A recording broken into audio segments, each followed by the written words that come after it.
This is episode 4 of the Holocaust Educational Trust's Film Club. I'm Ben Fuller here with you to discuss Life is Beautiful today. Before I get cracking, I just want to just outline and remind us who we are and what we do. So, like I said, I'm an education officer at the Holocaust Educational Trust. It's our mission to bring Holocaust education to people from all backgrounds across the United Kingdom. And we do that through working with schools, universities, and community groups up and down the country. Since we've all gone into lockdown, we've adjusted our means of working, and this is one of the things that's emerged from that process, and it's really good to be with you again this afternoon.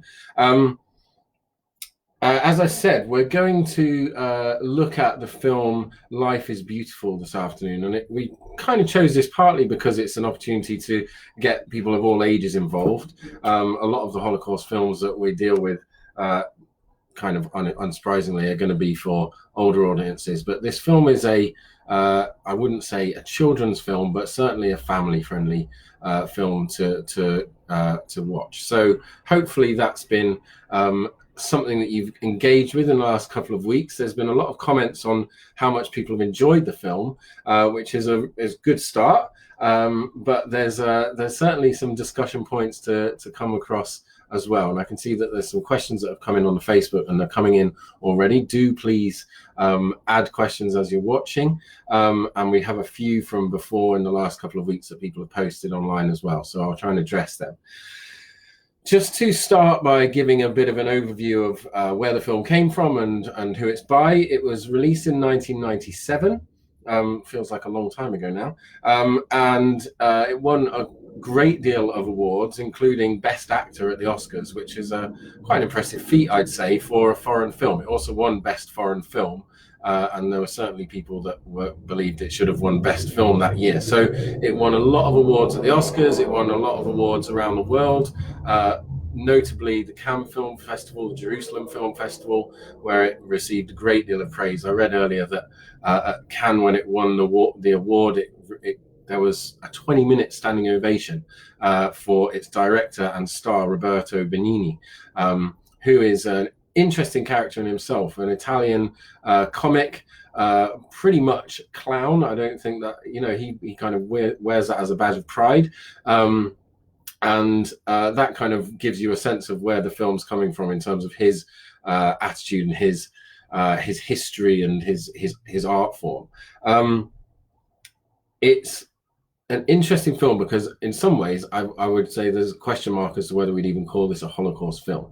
The opening narration of the film describes the story as a fairy tale, and I think that's quite a deliberate act right from the outset to try and make it very clear to the viewer that this is not a film that has been designed to depict the Holocaust. It's a film that's designed to depict an attitude. The title itself gives us a big clue about that. And if you've ever seen anything of Roberto Benigni's kind of responses in interviews, then he talks very much love. He is a word he just uses on constantly. He's very, very passionate and a very positive kind of person. So we're dealing with a film that's set in the Holocaust or the Holocaust era, but goes into a camp, but at the same time, it arguably, and from the director's perspective, it's not a film about the Holocaust. It's a film about love and dedication and all of those kinds of things.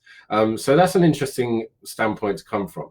Just to give a brief synopsis of what the film's all about. So it follows the main character played by the star Roberto Benigni, who's called Guido, who arrives in a town and sort of very literally bumps into the woman of his dreams, who he then courts for the first part of the film. And again, for the first part of the film, the first half an hour or so, there's no indication that this is going to have any relationship to the Holocaust or anything like that. It's quite far into the film that you find out that Guido and his family are Jewish, and that this is going to be something that becomes a significant part of the story. So he woos the Lady Dora, played by Nicoletta Braschi, who is in fact his wife in real life, and they have a child. which I'm going to say in the English version, Joshua, who is very cute and everything seems very nice until Guido and Joshua are deported by the Nazis. The Italians are involved with that, obviously, to a concentration camp. And the wife, Dora, who is a Gentile, not a Jewish person, insists on going with her husband and son. So the film moves its setting into the site of the concentration camp, where Guido, in his desperation not to alarm his very young son, tells him that it's not a concentration camp. Essentially, it's a holiday. There's a big game that they're playing, and that means that he has to keep absolutely quiet. He can't go out. He can't be seen. He can't tell other people about the game. All of these things will cost him points. But if he wins the game, then he'll win a tank. So the little boy, Joshua, tries to play along with this game as best he can. And meanwhile, Guido is trying to work out how he can extricate himself and his wife from this situation and survive it. In the end, Guido gives his life for his son in the process of trying to save his wife. He's captured as the camp is being sort of essentially liquidated as the Americans are kind of on the horizon, and Guido is shot by one of the German guards, and the son Joshua survives because he's been playing the game, really taking it seriously. He's hidden and waited till no one else is around, comes out and is rescued by American, and right at the end of the film he's reunited with his mother. So there's something of a kind of happy ending, although this is a story of sacrifice as well, I suppose. Interestingly, I was just reading earlier that the original screenplay had an entirely happy ending where Guido would also have survived, but an historical advisor, Jewish Italian Marcello Pezzetti, stepped in and said, no, we can't have that. If this is going to be a story on the Holocaust, there are no happy endings in the Holocaust. Someone's got to be sacrificed for this story if it's going to have any validity. He kind of said, if I'm going to support this as a Jewish historian and the Milan Jewish community a representative of, then there has to be this. So interestingly, the original kind of story would have seen an entirely happy ending. At the end, once they'd kind of had that discussion, they decided that Guido himself will be sacrificed, which even what's his name, Pezzetti said he wasn't entirely satisfied with, because he felt that the reality was the boy was the person who was most at risk. So so there we have the story. Beyond that, we've got the reception. I've already explained that it won a lot of awards, and it did get a great deal of critical acclaim, but there was also a lot of critical dissent towards the film as well. I'm going to just read a quote from another Italian film critic who said, in keeping with Theodor Adorno's idea that there can be no poetry after Auschwitz, critics argued that telling a story of love and hope against a backdrop of the biggest tragedy in modern history trivialized and ultimately denied the essence of the Holocaust. So, I mean, that's a very strong statement to say that this is a trivializing film, that this is denying what really the Holocaust was. But to balance that out, another critic said treating topics like the Shoah as taboo risks hindering our comprehension. It's necessary to study it and compare it to other historical events. So he kind of argues, well, okay, if we can't talk about it, if we can't represent it, if we can't have films that even delve into comedy around this topic, then actually we're doing a disservice to the history. We're not getting interested, and we're not taking an interest in the history, and we're not giving it the platform for people to go further and study. So there's a kind of there's two sort of ways of looking at this, and I think that there's validity on both, and we have to kind of acknowledge that. I suppose a good place to start would be to address whether or not there's any whether this film is based in any sense of reality, anything that actually happened. And I'll come back to the very first comment I made on the film, that it's very clearly stated at the start by the narrator that this is a fairy tale. There is not an attempt to depict a story of the Holocaust in this film.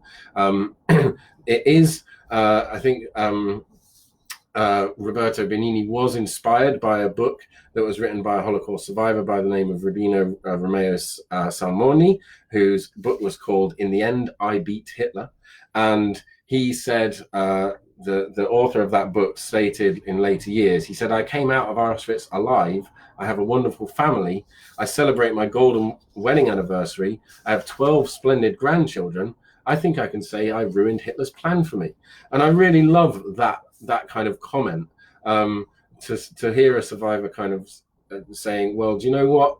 Hitler might have had a plan, but it failed. And I can revel in the life that I have, knowing that his plan was not a success. So I think maybe there's something in that right from the start. But this is not a portrayal of Salmoni's story. This is a fiction film, and as such, there is very little by way of accuracy about it. There's certainly been lots of comments on the way that it portrays the camps themselves as highly unrealistic.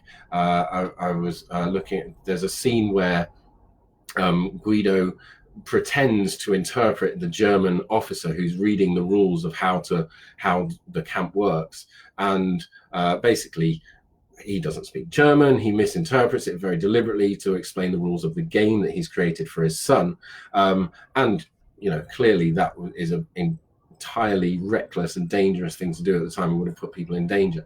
The story is not about those people, and I think maybe that's where Benigni has decided that he's going to take the artistic license to focus on his story rather than try and focus on life in concentration camps. So yeah, mixed reception, valid criticism, but also some would argue valid response to that.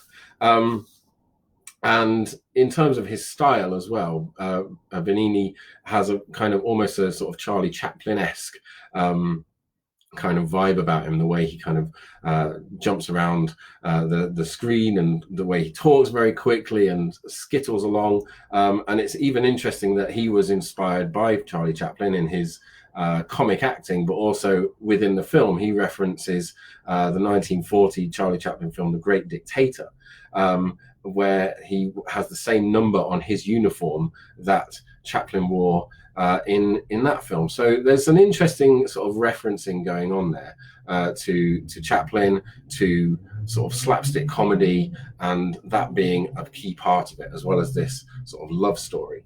So I'm going to sort of go across to some of the questions that have come up and see if we can address some of these issues. So a question from Tilly, age 12. Hi, Tilly. Thanks for tuning in. Thanks for watching. Tilly says, why does an officer give the Nazi salute when the Ethiopian cake is brought out at the engagement party? Really good question. Very specific moment in the film. Possibly something would have passed a lot of people by. And yeah, so to just give the bit of context, there's a engagement party for Dora, the apple of Guido's eye, and eventually they kind of run away from that party together. It's the moment where they get together, and at the party there's all of these Italian fascists there, many of them in uniform, and one particular guy is just sort of giving that salute to everyone and everything. And I think that what really Benigni's trying to do with that scene is mock fascism, is to mock this kind of senseless obedience that fascism demands from people, and kind of make fun of people for that senseless obedience. So this character who's giving the Nazi salute is basically there to be laughed at, not laughed with, but laughed at for his stupidity and his thoughtlessness and his inability to think for himself and realize the situation he's in. But that's a really good question, because I think it tells us something about what Benigni's trying to do with the film. And interestingly, he's trying to, I think he's speaking to his Italian audience here by saying, look, we have a dark history in this. Whereas obviously Italy left the war in 1943, I think. I'm really sorry if I've got that wrong, guys. but when it came out of the Axis powers, and for some, it's regarded as okay. We don't want to think about that the part before where we were allied to the Nazis, and I think Benigni's trying to say, look, this is part of Italian history.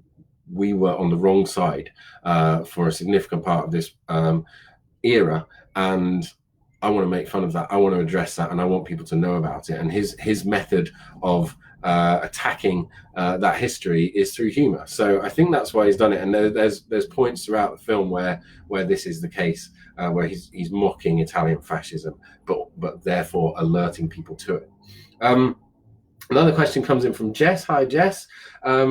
Would or could there ever be a case where a child was caught up within the Holocaust and have no idea what was happening due to the actions of adults to shield them? I don't mean children who were hidden with other families. Okay, so just to address that part, I know you said you don't mean it, but there are lots and lots of cases of children being passed into non-Jewish families and hidden, or Jewish people generally hiding with non-Jewish families, and that was very much a something that happened all across Europe, and a really powerful act of resistance, and an incredibly brave thing that those families did for those Jewish children and others that they protected.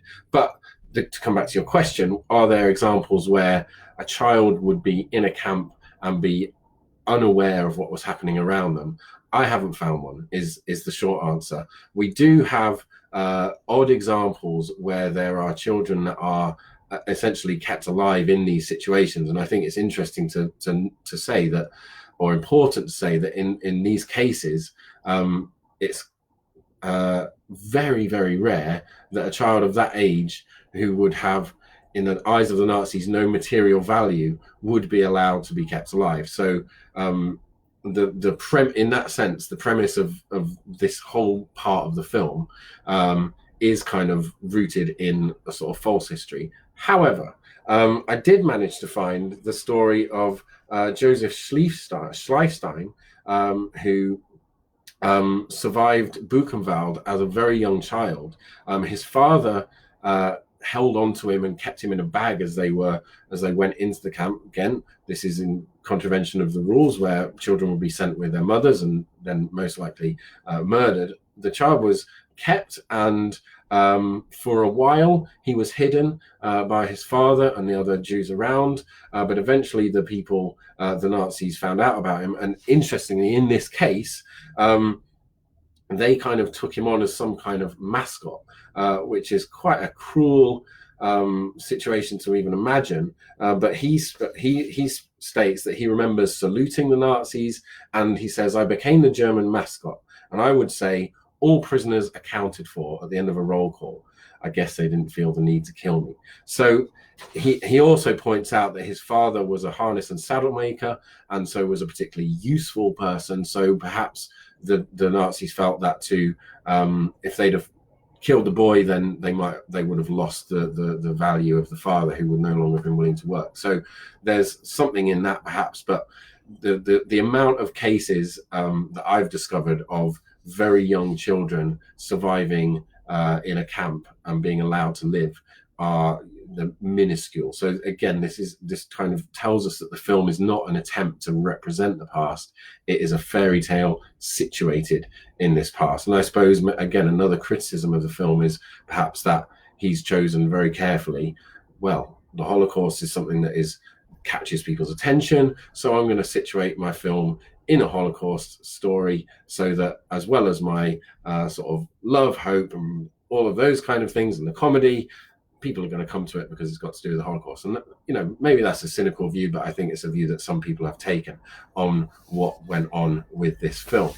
Okay, so thank you for that question, Jess. I'm just having a look about a couple of other comments here. Becky Louise says, the point you made about beating Hitler reminds me of Ziggy Schipper's testimony, where he says he would love to meet Hitler and tell him that he failed because Ziggy survived. Therefore, Hitler did not succeed in his plan to exterminate the Jews. I saw that article myself this week, Becky, and I really loved that response.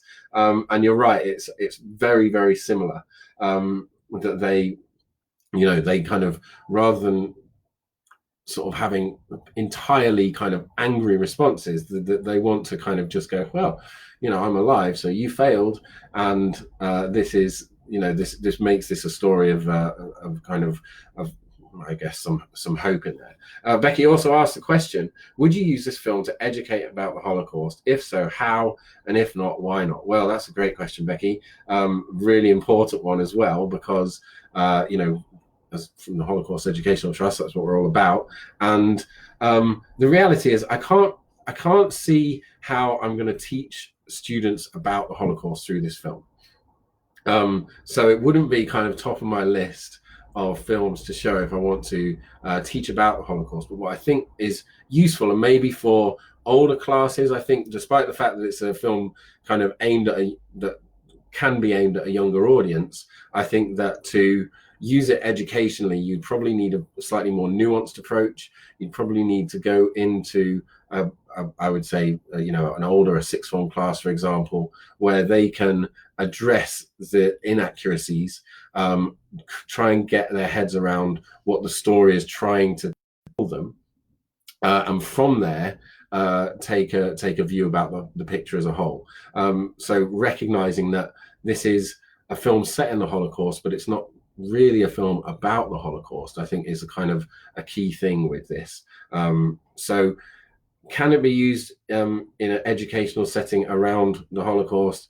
Yes, but my inclination would be to say it's not to teach about the Holocaust, it's to respond to the Holocaust in culture, the Holocaust in film, how the Holocaust is portrayed perhaps, and that's pretty high level stuff to go at. So it's got its use educationally, but I think it's quite a nuanced and high level kind of a use to bring.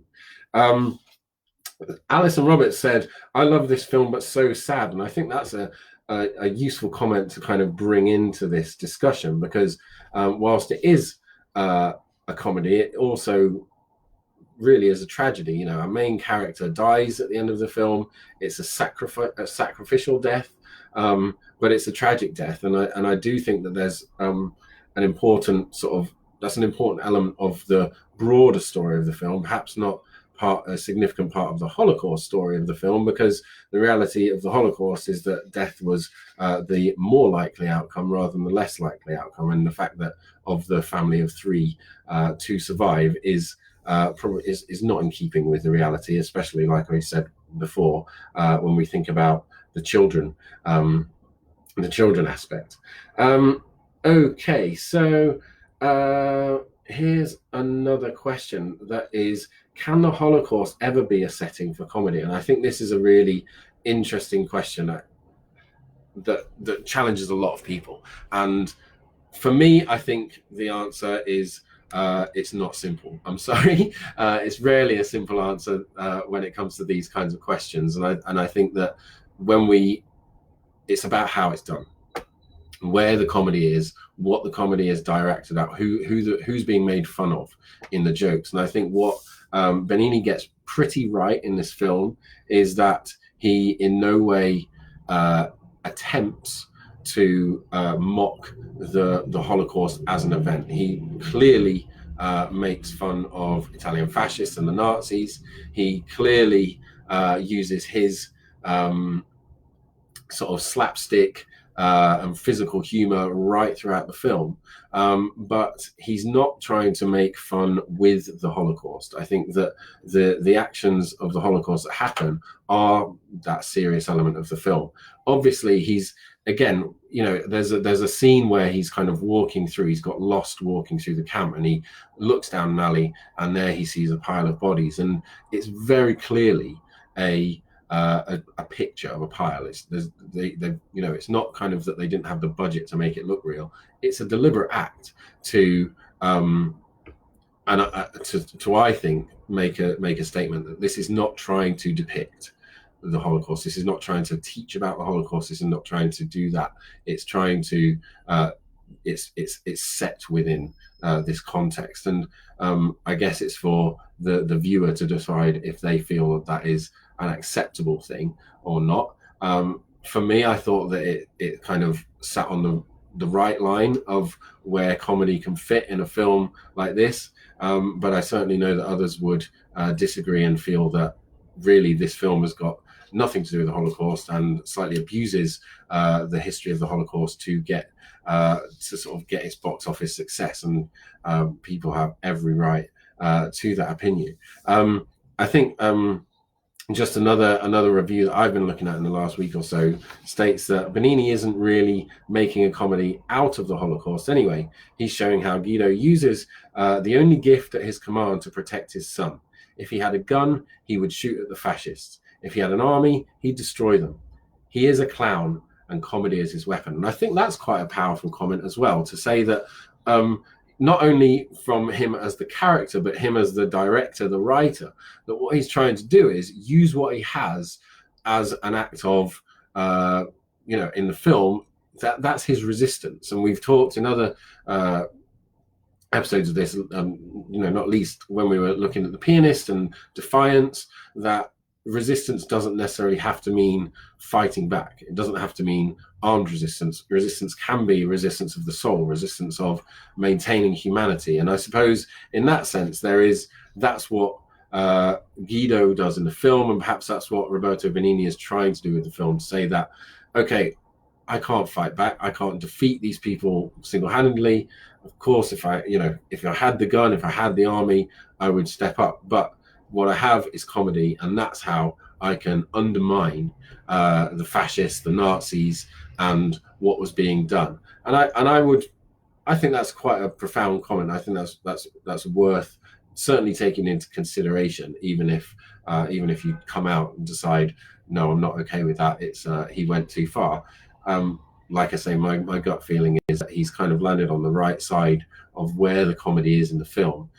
He's not made fun of the position of Jews in the camp. He's not made fun of the horrors of the Holocaust. He's made fun of the Nazis, and he's tried to give a human face in a tragic situation. And I suppose in that sense, the story again is about hope.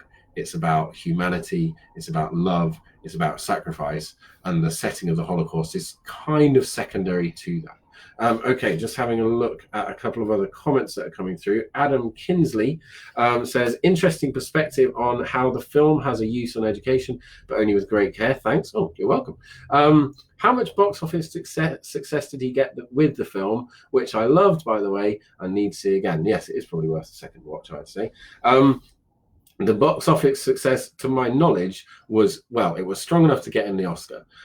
So it certainly reached the mainstream. To be honest, 1997, I was pretty young, and I don't remember it personally. But yeah, it was a worldwide success. I mean, this is a guy who was a famous Italian comic, had been involved in a couple of films and played bit part characters in Hollywood films, but this certainly was the making of him. So I think we can say it was a pretty huge box office success, certainly within that context. Okay, just a couple of minutes to go, and what I'd like to do is discuss where we're going next, although I've just scrolled down and I've seen some more questions, so I'm just going to read one out. Alison says, I'm really not a fan of the film, but it's very interesting to think of the Holocaust films and comedy, especially now as Jojo Rabbit was recently released. Good point, Alison. I think Jojo Rabbit is one that we will come to. I've noticed that it's now available to rent or buy, I'm not sure, but it's available on Amazon Prime. So I think in the next couple of months we'll get round to that film. I've seen that. I think that's a really interesting portrayal as well, and I think that some of the same things that we've discussed today about how the comedy is situated within the context of the narrative of the film, and kind of the level of farce, because I suppose that's one thing I haven't said about this film, is that I would say it's clearly such a farcical kind of situation in terms of its relation to the Holocaust, that it distances you from thinking that it's trying to portray reality. Having said that, the first time I watched it, I definitely went straight to Google and tried to find out if it was based on a true story. But I guess in that context, maybe that's not such a bad thing. It's piqued my interest. It's made me want to explore more without necessarily giving the impression that it is kind of some kind of docudrama. And so I think there's some value in that, and maybe Jojo Rabbit is the same. We'll discuss that again another time. That if the outcome is that you take an interest in this history that you didn't understand before, that you learned enough to kind of make you ask questions, but not to assume that it's a real story, then I think there's some value in that. And maybe again, sort of educationally, using it as a tee-off point can be of value, or I certainly wouldn't recommend that as your sort of first lesson in Holocaust education in the classroom. Okay, thank you for some really fascinating questions. I think we've covered the main aspects of the film, and we're just over the half an hour mark. So I'm just going to give a quick heads up for what's coming next. And it's a book adaptation next time, named The Book Thief. Some of you may have read it, some of you may have watched it. Again, I think it's available. I watched it on Amazon Prime. I think I did have to pay the rental fee, so apologies that I haven't chosen a free one this time, but it's worth a view. And again, it's one that all the family can watch, maybe before the kids start going back to school. So do please get on that. Have a watch in the next couple of weeks. Please do share your comments and thoughts and questions in the time between now and then. And we'll look forward to seeing you for the next film club. It's an absolute pleasure doing this. Really glad to have people on board and taking an interest. And yeah, keep your comments coming. Anything that you think I've missed today, flag it up. I'm thinking in the future we should probably do a kind of a thematic one rather than just address one film, address particular sort of concepts within the films. There's certainly a question around the use of graphic imagery, the films going into the dark corners of the Holocaust, like the gas chamber scenes that exist in some of these films. I think that's probably worth discussing, because there's certainly a range of opinions on that kind of stuff. So yeah, it's been a pleasure being with you this afternoon. I hope you're doing well. Have a lovely VE Day bank holiday weekend, and I'll see you back here in a couple of weeks. Bye for now.